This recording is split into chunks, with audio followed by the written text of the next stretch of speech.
Welcome to the EFC webinar. My name is Karen Stiller. Today our topic is mentoring, how to do it well, and why it is so valuable. Renegotiating Faith, the recent Canadian research on youth and how we can help them deepen their faith even in times of life transition, discovered that mentoring plays a huge role, but of course it's not just for youth. We can probably all think of a mentor in our own lives, or maybe a time when we had just wished that we had one. So today we have 3 experts with us to discuss mentoring and answer your questions. You're welcome to send in questions anytime using the chat function on the side of your screen. Please do that. We welcome them. So our experts today are Doug Ward of Arrow Ministries, Margaret Gibb of Women Together, and Pierre Bergeron of SIS Leadership. Welcome, mentoring team. We're happy to have you here. Before we really jump in, we want to invite you each to take less than 1 minute to explain your expertise in mentoring and your current work. And I'm hoping that will help shape the questions that people will then ask. They'll know more about what you can offer. So Margaret Gibb, let's begin with you. Well, thank you, Karen, for inviting me to this webinar. And I have been a leader for over 50 years now, 25 in pastoral ministry. I was a pastor's wife, and then 25 as a leader. I am working in 10 countries of the world now with the organization called Women Together. And so mentoring actually comes to me quite naturally. I love seeing potential in people and drawing it out. And what a joy it is now to do it not only in Canada, but with women in various parts of the world. What I'm learning is that mentoring is quite different here in our country, which is very highly individualistic, than in those countries that are family orientated. So there's an adjustment in my thinking of how I'm going to approach the topic of mentoring and mentoring people in other countries. But yes, I've actually written some curriculum on this. I believe in mentoring, and it is a great topic to consider in these days. We need to be mentored, and we need to mentor. Fabulous. Thank you, Margaret. Pierre, over to you. Tell us about your expertise in mentoring. I've been in ministry for about 45 years. I've served in various capacities as a pastor, as a denominational leader, and I've also served 21 years as a military chaplain. So I've mentored teams. When I left the chaplaincy in 2013, I created an organization called SIS Leadership, and I do leadership development. And just in the last 3 years, developed a mentoring program for a denomination for pastors, specifically for pastors. And I'm an Arrow grad, so know Doug very well and benefited from the Arrow experience, which really was the launching pad for the development of the mentoring program for pastors in French, completely in French, which is very unusual. There's not many mentoring programs in French. Beautiful. And a wonderful segue to Doug Ward. And we're going to need you to unmute your mic there, Doug, on the screen.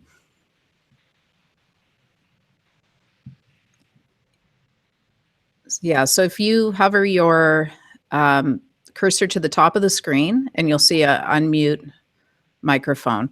So while Doug works on that, we're going to go back to you, Margaret, and let's talk briefly about what we mean when we say mentoring. What is mentoring in your world, Margaret?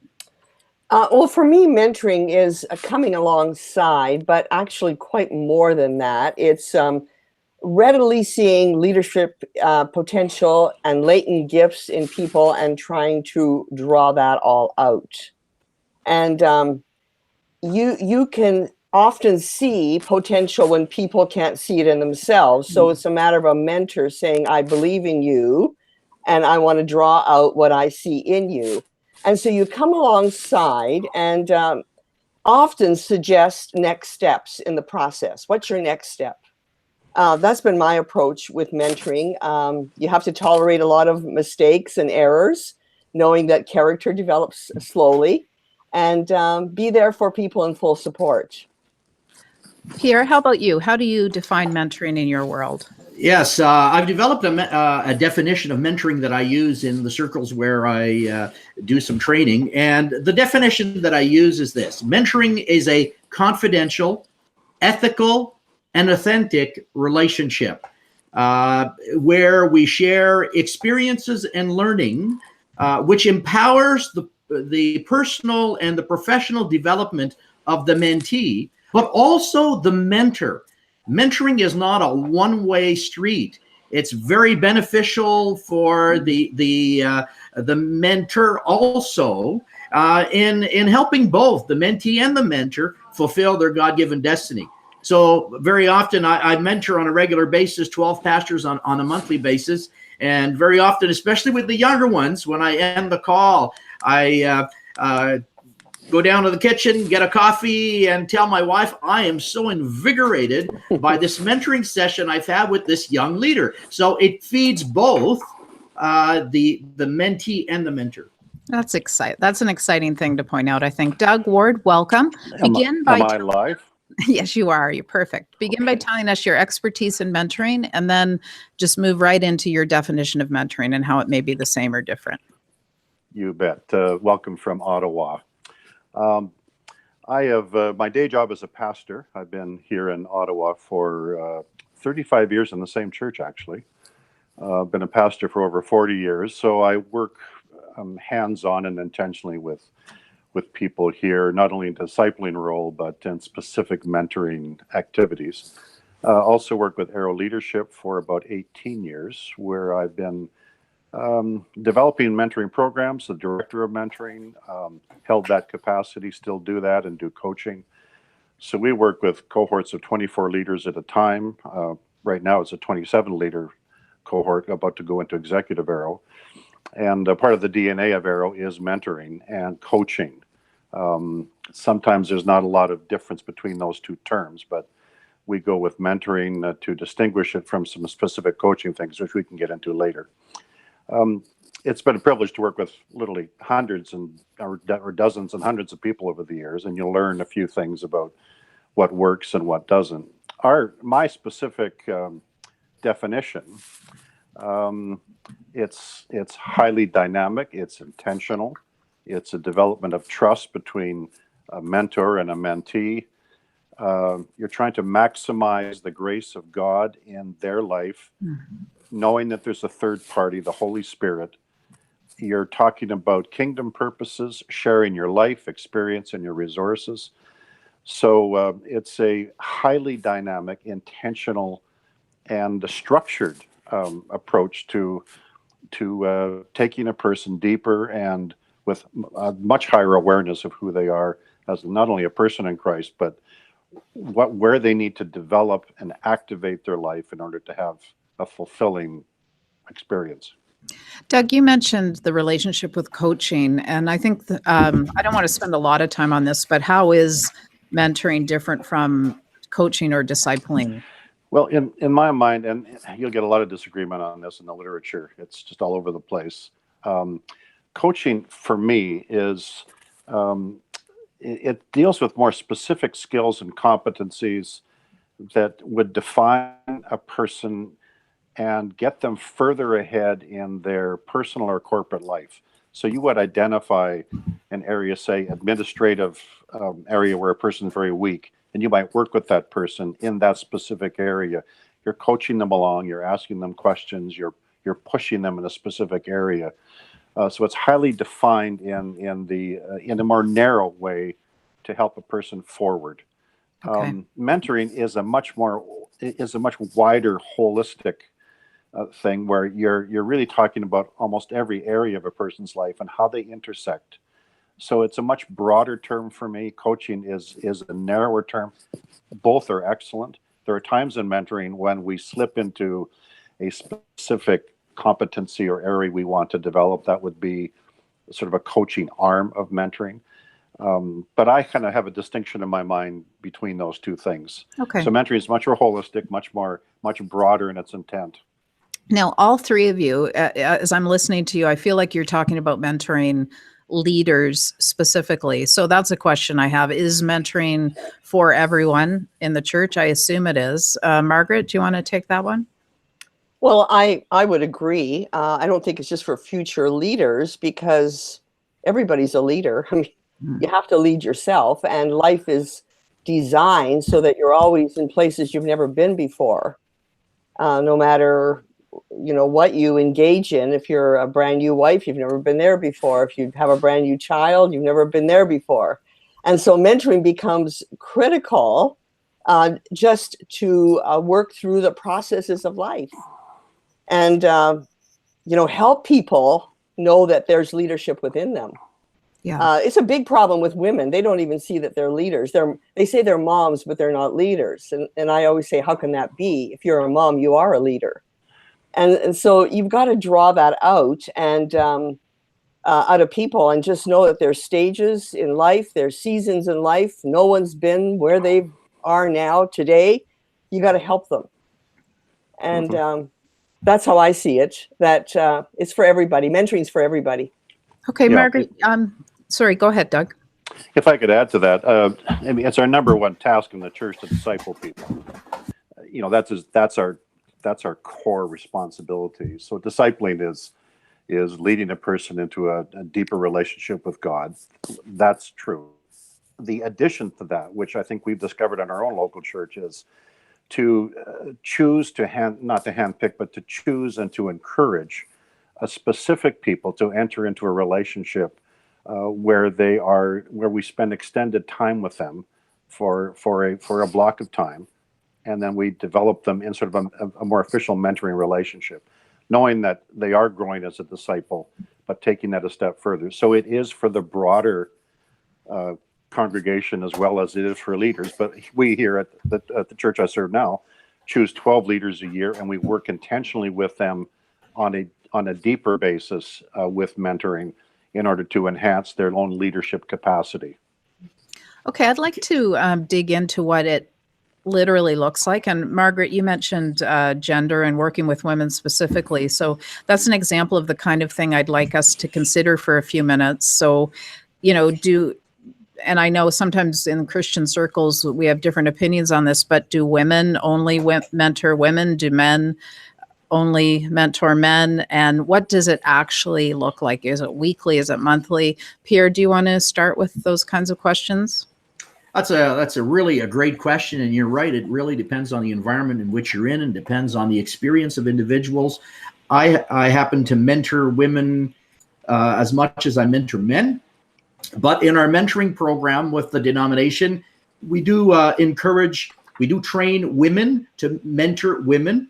It's sometimes easier when you're of the same gender because of the issues that you face in mentoring.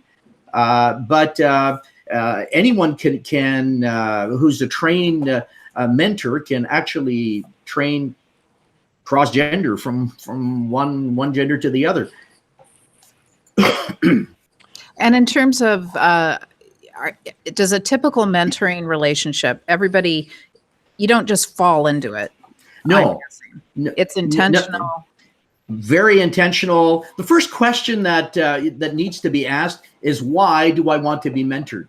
Okay. So the mentee needs to ask themselves why. If they don't know why they want to be mentored, they might end up with the wrong mentor.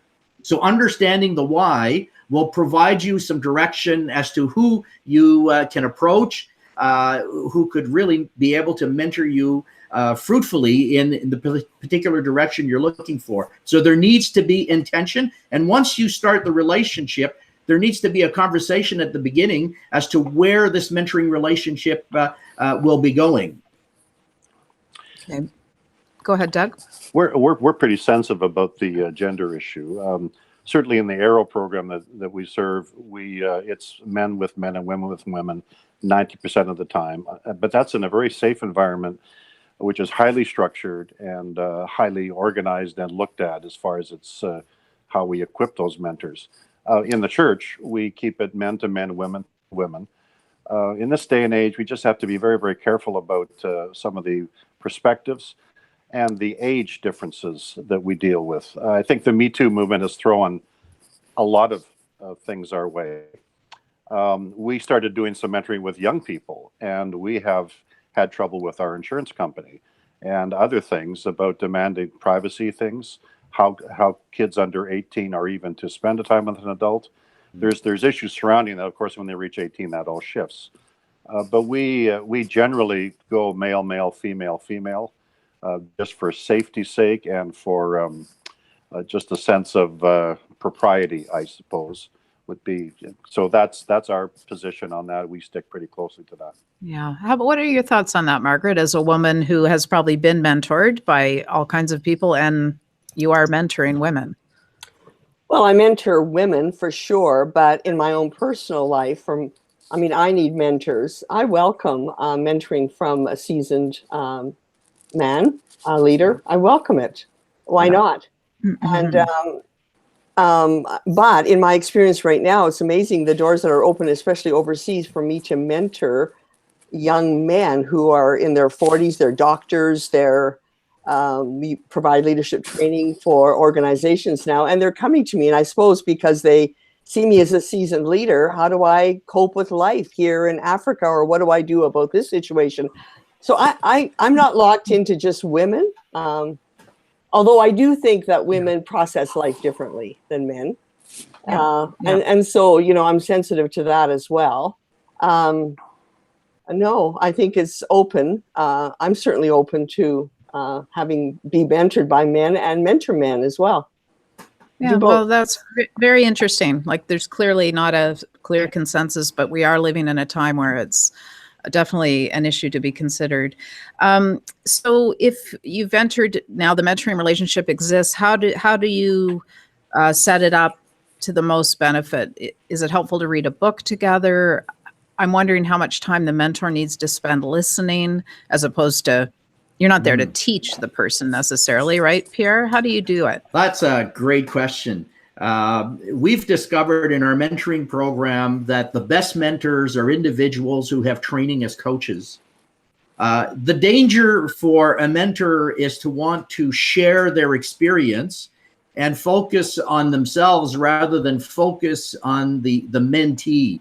And the first lesson you learn in coaching is that it's not about you. It's about the person that you're coaching. It's not your agenda. It's their agenda. So we've discovered that if you have experience as some training as a coach, you have more of a tendency to listen than try to provide solutions, which is very, very important to start the relationship. If you don't understand what the issues are, and very often what a person gives you as you begin the conversation, what's being put on the table is not the real issue. They might not even be clear as to what the real issue is. So they're just talking about the struggle, the challenge that they have. And it's through the right questions and active listening that you can begin to ask questions that will open up their awareness. And all of a sudden you realize that maybe the reason why they approached you to be mentored might not even be what they need to be mentored about. So the active listening as an approach is extremely important when you begin the relationship, and not see yourself as a solution giver. Okay. Doug, anything to add to that? Oh, yeah, I would just corroborate that. Listing number one on the agenda, at least an 80-20 split on consciously on what you're saying and what your questions you're asking. The art of the question is the most single important mentor skill for sure. We produce a book at Arrow, and there's other books, excellent books on questions that you can ask that move a person ahead in all kinds of areas of life. That's the best thing to do. It's also how the whole experience is structured. Once the door has been opened and you walk through and you've started the relationship, and that's another whole topic on how you initiate it. There is a structure that happens. It's usually about an hour and a half for me. It's 15 minutes of chit chat, and then it's consciously on my part getting into some of the discussion we've had before. If this is your second, third, or fourth meeting, picking up on some themes. You might be reading a book together. You might be in a program together that's run by your own congregation, and there's some excellent resources in that area. You might be talking about a person's own corporate life if they're a business person, or they've got a specific ministry, and you're talking about different parts of that. You may be dealing with a family issue that comes up, but you're highly focused on that middle section on kind of a dialogue back and forth, but you're simply asking questions. And then you're drawing some conclusions, you're drawing some takeaways, you're drawing some, so what have we been talking about? then consciously you're winding down to, so what are you going to do about that? So there's this subtle behind the scenes structured, I call it kind of an operating system that's functioning behind the scenes, that you are guiding the process and making sure that it isn't 45 minutes of just shooting the breeze and an intentional cup of coffee. Right. It is something much more than that. So it is more than an intentional cup of coffee. Can you share, all three of you, if you've all used books? What kind of books are we talking about here? Are there examples of really classic books that work for this? Are you talking about books on mentoring? No, when I ask that question, and I'm assuming this is what you mean, that you and the mentee have chosen a book to read together that you read on your own time and then come and discuss. That's what I'm assuming we're talking about here. Doug, do you want to share? Yeah, books on shaping of the soul, books about the soul, at least on spiritual areas. I use some books by Mark Buchanan, by Henry Nouwen. Ken Shigematsu's come out with a good book on sort of spiritual disciplines. There's some really good books that kind of parcel those things, and you can kind of read through them together and then respond to them. The old Celebration of Discipline by Foster's one, if you're really trying to do something on that. So there are those books. When you're into the corporate world and doing some executive stuff, you may be doing a book on skill sets or a book on organizational or on management or on administration, because that's where their needs are. But you're also talking about the rest of their life while you're doing it. You're folding both in, but you do have a focus. Okay. Pierre, do you have books that you use that you would recommend? Right. I'm a Maxwell coach and trainer, so I use a lot of the Maxwell material, which covers a variety of topics in a person's life, from personal development to developing your leadership skills to asking the right questions. There's a lot of spiritual, he's got books on the application from a spiritual perspective also.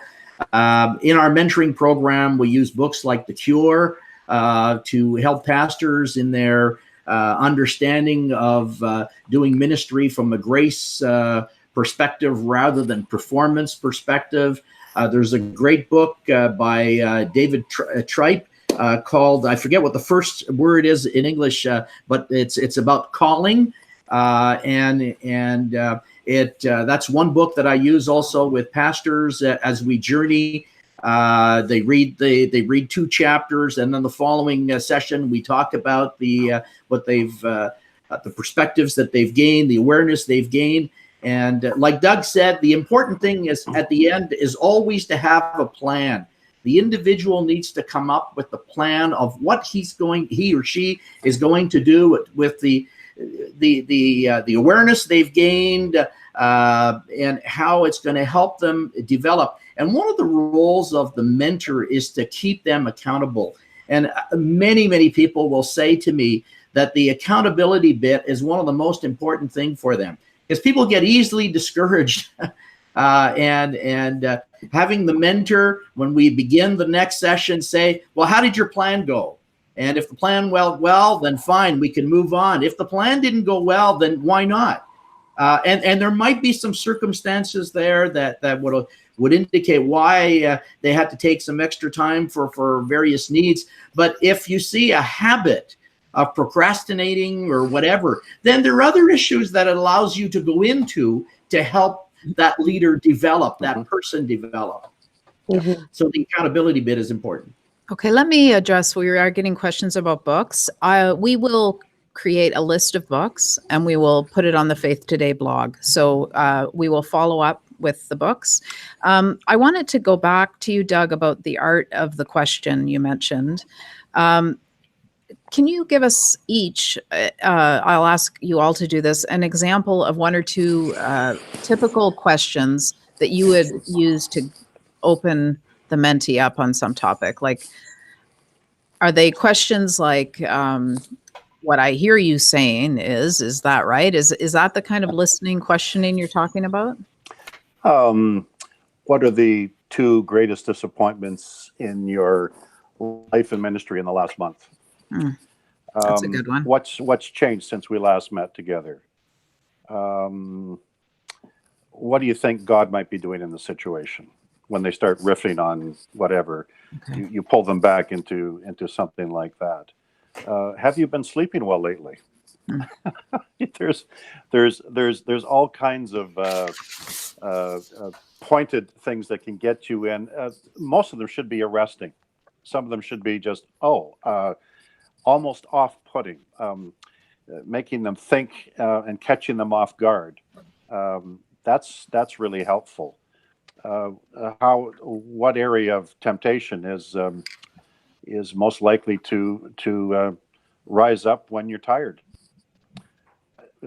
There's a whole range of things like that. Yeah, no, that's surface. good. How about you, Margaret? When you are asking questions to draw out, what are typical questions you're asking? Well, when I first meet someone for the first time, it's always tell me your story. I want to know about their background, what shaped them to where they are today, their attitudes toward life. I want to know where they're at now in their current circumstances. I want to know about their devotional life, because that's the heart of where they're going to develop as a leader, is what's happening with your devotional life. I want to know what they're reading. And I always bring a book for my first time, and it's usually The Making of a Leader by Robert Clinton, because I think that's a phenomenal book. Yeah, and agreed. I want to know how they view themselves, how they feel about themselves. Because if they have a negative feeling, I want to deal with comparison and why that's futile. And I also want to know what they think about their future. Where are you going? Because I want to facilitate the next steps in some ways. Yeah, that's super helpful. Yeah, can I throw out one thing? Sure. We did some research with Arrow on the hundreds of leaders we deal with. We asked them what areas they would really like to grow in. So here's the top 5. Personal practice of spiritual disciplines, developing habits of personal exercise, weight loss, and nutrition, okay. Investing appropriate time with family and close friends, time management, and discerning personal vision. Those are the top 5 for leaders. I think they would be similar for other folks. They're highly practical areas, both spiritual and physical and relationally driven, and then how one uses it and is effective in the use of time, and sort of the personal vision is the long-term, where are you growing? Where do you want to really excel? Where are your gifts and skills and spiritual abilities? And you can refine questions around those areas actually to poke at those things. But those are the 5 areas that we kind of attack on the front end of an Arrow mentoring experience when we deal with someone who is developing a leadership plan and is beginning to start to put together some thoughts on where they actually intentionally want to grow and develop. Yeah. Pierre, does that resonate with you and your work? It does. And it's very important that the questions are not open-ended questions. Like, it's not, you don't want a yes or a no. You want a person to reflect. Yes. You want to raise their awareness. For example, I write a leadership blog, and my blog that I published this morning was, are you ready for 2019? And I had 5 questions. So the first question is, what is God saying to you? What are you hearing God say to you?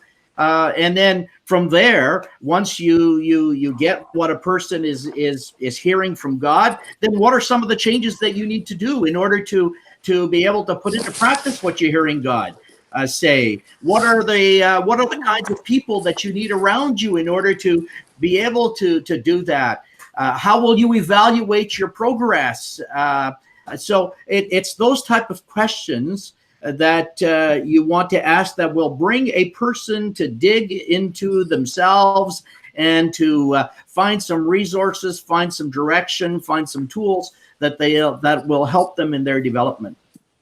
Pierre, you're working specifically with clergy as a part of your body of work anyway. I'm really intrigued by that. Are you, is it different to mentor a pastor than it might be someone else? Are you seeing a different kind of issue come up?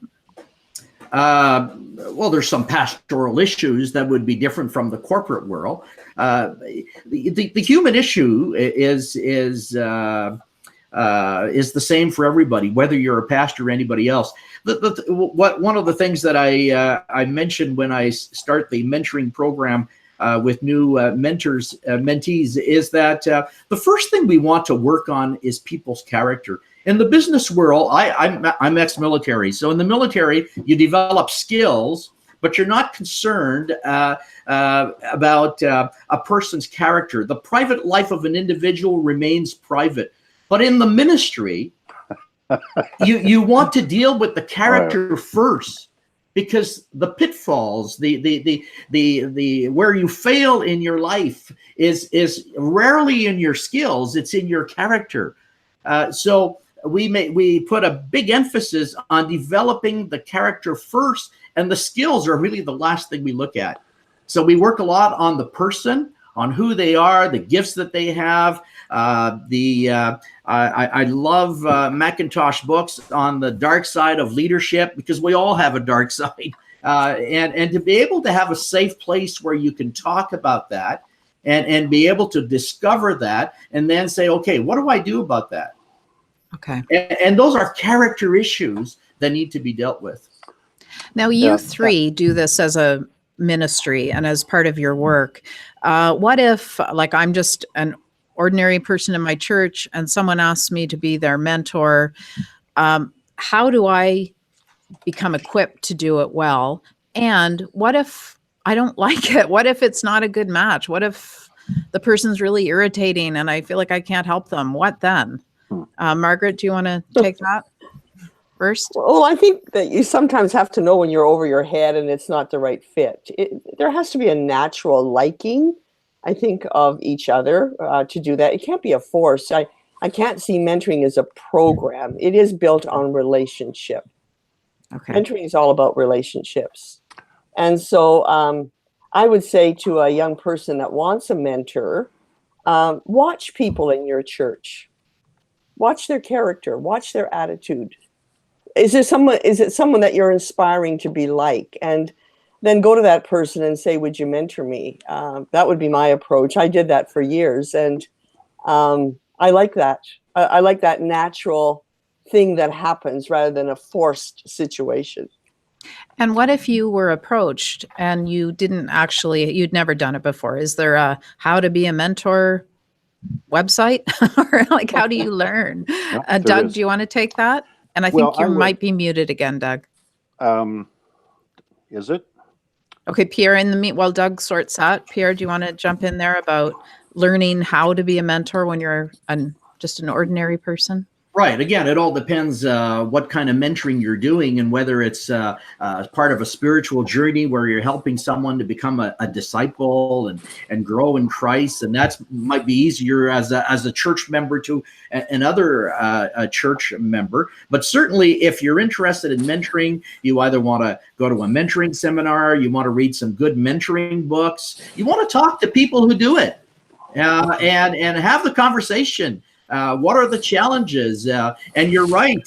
One of the things we tell our people in the mentoring program is once you have 2 or 3 sessions with your mentor, if you don't find that it's the right fit, call us, tell us, and we'll make sure that you get somebody else. There are sometimes personality clashes in the mentoring relationship, and we need to be very conscious that some personalities can be overbearing and too aggressive. So that's fine. You look for someone who can fit with that individual. Yeah. Am I back? You are. I can be a little angular here. I think it is the responsibility of pastors and churches to seriously look at and I'll be careful in the word programmatic, some kind of mentoring development process. 2/3 of the pastors that I speak to, and I speak to many every year, do not have in their congregations a intentional discipleship methodology to grow their people. It does not exist. That is really serious. That's probably higher than 2/3. We use a program called Growing Leaders. I'll just throw that out there. We publish it out of the UK with our Arrow extension. It is a 10-month intentional mentoring program that we do for a handful of people, about 12 a year. And it is highly structured. but it is highly effective. And we have a huge success rate in that. The purpose of that was to develop 40 to 50 mentors in our congregation who are fully trained as mentors. And then as we go through both discipling people and developing our own leadership capacity here, we can link people up for people that are already trained to be mentors. That material has mentoring training into it. Involved in it, I do my own stuff through our own network. I have our own mentor training thing here. We're writing a book on that right now that'll be coming out in a couple of months on how to do mentoring, how to train people as mentors. That's going to be coming out of Aero Leadership. Just plug that for the moment. We'll put that on the website in a later. But I think it's incumbent on us to do that and actually initiate it. There are people that come to you who want to be mentored. We pick that up as pastors frequently, and we know that those people can be matched. But it's my experience that we have to match them at a bit of a higher level. We need to initiate those things to make sure they happen and have highly trained people doing it. We here have literally dozens of men and women who have that capacity to do it. I've picked them, we've developed them and done it. There are tools to do that, but I would hope that it would come more naturally. But frankly, most people that we train as mentors have no clue where to start. Right. They are afraid of the whole thing. They don't have a structure in their mind. They don't have an operating system they would even look at. They're just feeling inadequate to do that. Once we put them through this, there's a huge shift in their ability to do it. And we look at them to say, look at people around you that you would like to initiate a relationship with. That's where a lot of it happens, actually. Mm-hmm. So, okay. I would urge that on behalf of pastors and others who have that capacity. Karen, yes. Karen, can I just say that I totally agree with Doug. And churches need to be very intentional because mentoring affects the culture of your church. It affects the way people respond. It affects the culture of the church. Mentoring is also an avenue for people who have gifts of mercy, gifts of encouragement, to be able to exercise their gifts in a structured environment and a safe environment where they can be a tremendous support to their congregations. So pastors need to be very intentional about mentoring. Okay, let's address a couple of questions that have come in as we enter our last few minutes. Excuse me. So somebody is asking if you're a young adult who you don't walk in circles where mentors are readily available. So I'm going to read there that maybe they're not going to a church, maybe they don't have connection to an organization. How do people like that find mentors? And then literally, are your mentoring services available? So we're getting some business for you. I would like to add to that, or just say to that question, you know what? Books are amazing mentors. I mean, I have my favorite authors who have taken me through some life challenges as I've read their books. I resonate with that. There's such a thing as a book mentor. Yeah, that's right. But I think your prayer should be, God, lead me to someone who can be involved in my life. Yeah, that's good. How about you, Doug? What do you suggest if you're... It is hard if someone's out of community, because we really emphasize community and intimacy in church life anyways. Yeah. If someone's out of that, and in this day and age with church attendance and everything else, it's so easy to get, disaffected from community. It's very hard for that person to find someone in their orbit who they can grow a trust relationship with. I think it's also important that you're in a safe environment generally. And not just a one-on-one. This happens in business all the time. We've got those kind of things, but there needs something about being in a community and having the support of the community while you're going through it. A lot of our small groups that we have here have mentoring relationships actually built into them, where we'll seed it into a small group atmosphere. So I understand the person who's maybe pushed away from that and is looking for someone. Maybe actually that they're looking for something very different than that. They're looking for either maybe intimacy or just someone to, they're looking for a friend. They're looking for a a soul friend. I can't tell you how many pastors that I speak with who do not have a person in their life who they could really invest in and invest or be a soul friend of. That's a real serious indictment. But I hear the sensitivity of the question. I would urge that person to find a community first, and then pray into that community that someone will, that something will begin to surface. Yeah, no, that's a good answer.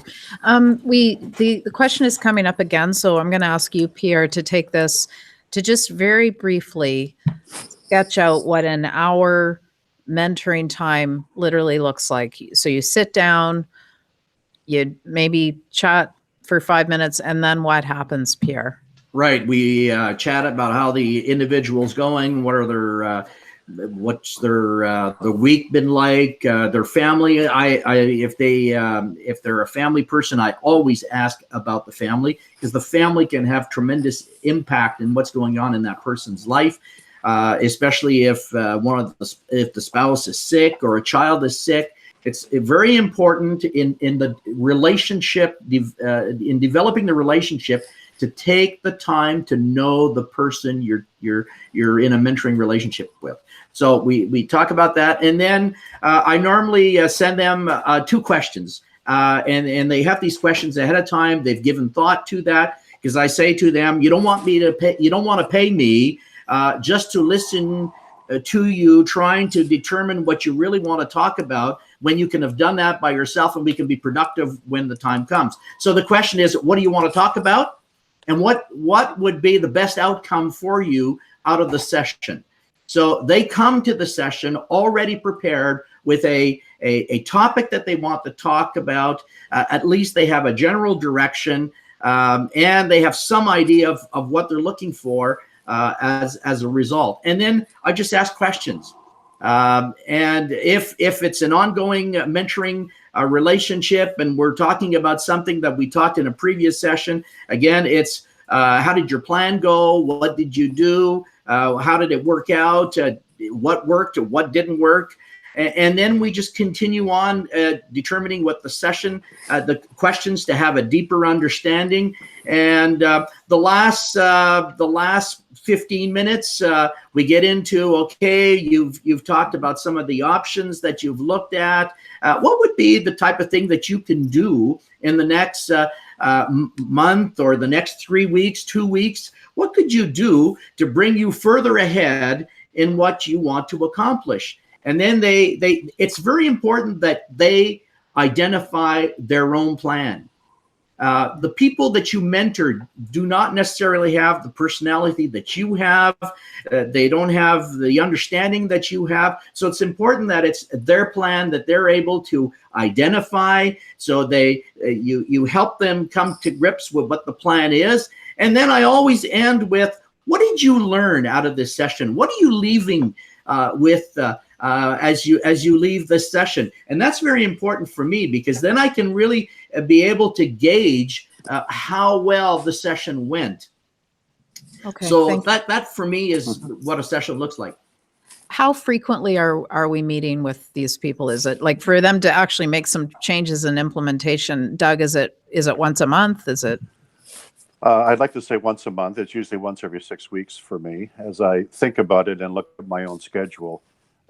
It's also for the mentor. It's you're usually the one that's pursuing the mentee. At least in my experience, you want it to come the other way around for the next session, but I usually try and set up the next session while we're meeting that one time. Say, okay, when are we going to meet next? Put it in the date book, and that will stick unless there's something traumatic that takes place. That's the ideal.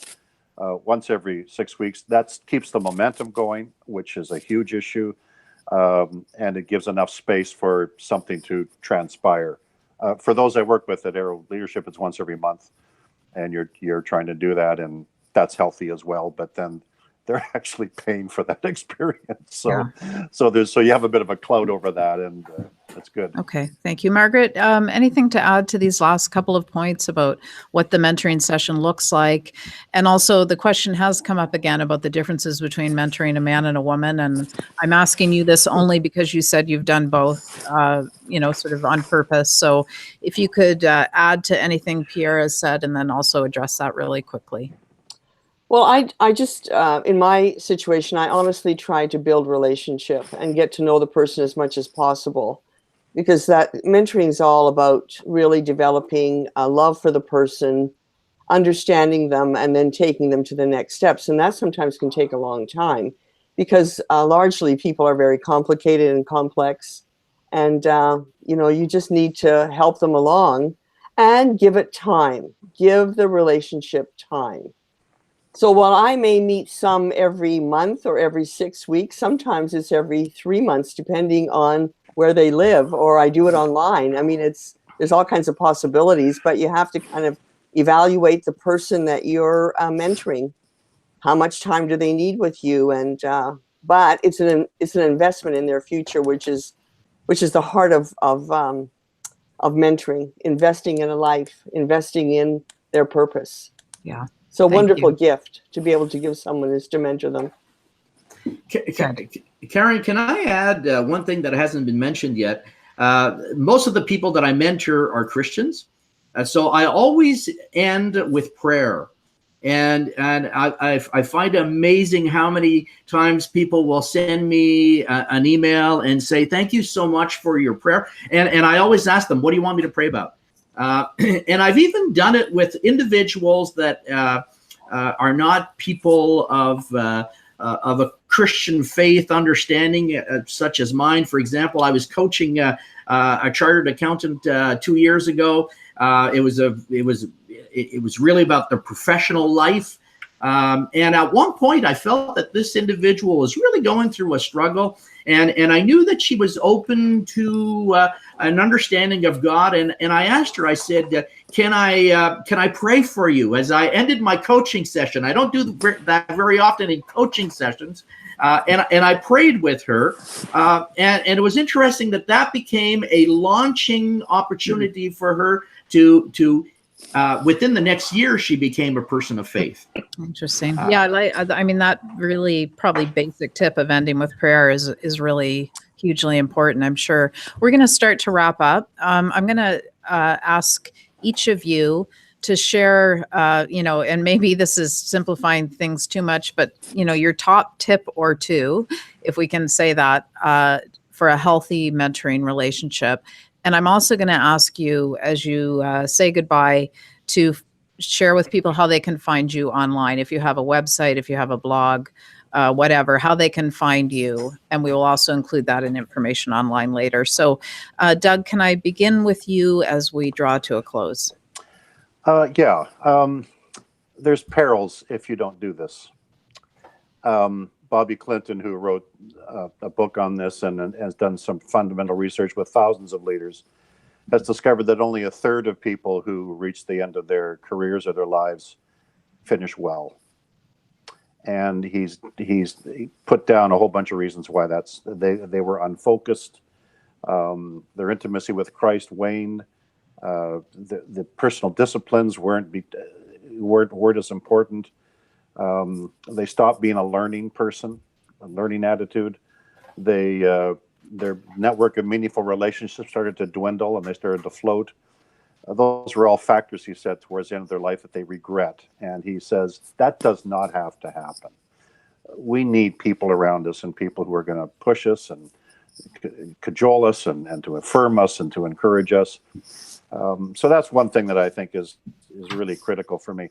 I think the most important thing for me in the end is the art of asking excellent questions and remembering the trajectory of where the relationship is going and holding the course and being focused with that person so that you don't get deflected off into different areas. That's one thing that I constantly am holding on to.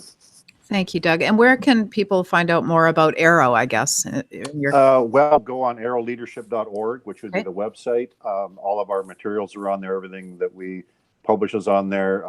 We'll have a new book coming out on mentoring in the next couple of months. So I float around that place, Excellent. so I Thank can be you. found there. Thank you. Pierre, can you go next? And Yes. For me, it's very important that an individual really wants to be mentored, because you cannot force mentoring. So it's not just, oh, well, I think I want to be mentored. You really need to want to be mentored. Number two, you need to really understand why you want to be mentored. That's very important, the why. And realizing that mentoring is a journey, not an event. When you mentor someone, it's not like going to a seminar and you take in the seminar. And most people that go to a seminar don't remember much of what they heard anyways within the next week or so. But mentoring is a journey. You walk with a person. And it's interesting because right now I'm coaching a police chief here in the Montreal area. And last night was our coaching session, and she said to me, I'd like to continue the relationship. We've done this now for a year, and she wants to continue the coaching relationship. And she says, I need help in my own personal life.